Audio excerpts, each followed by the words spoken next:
Family and friends of yours and mine were stolen long before their time. Victims of media and government propaganda that would not relent.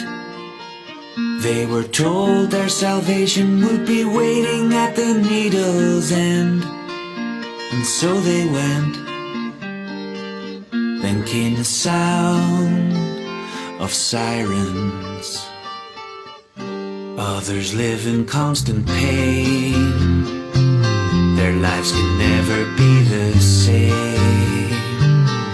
Injuries that they can never heal, collapsing suddenly on football fields.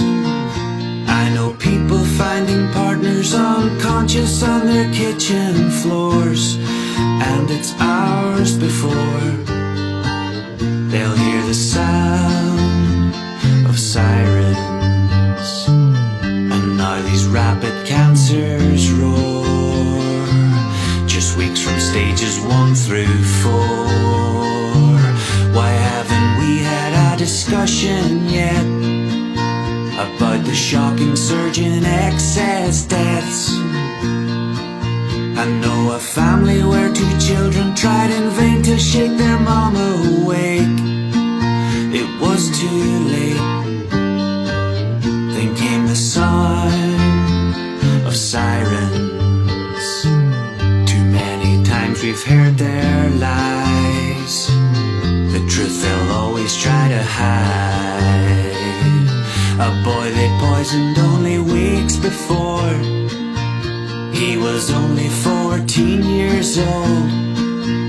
Pharmaceutical giants playing games with those consumed by grief, with the family who'd heard the sound of sirens. And what about our elderly, locked away where none could see? Fodder in this total scam, easy pickings for midazolam.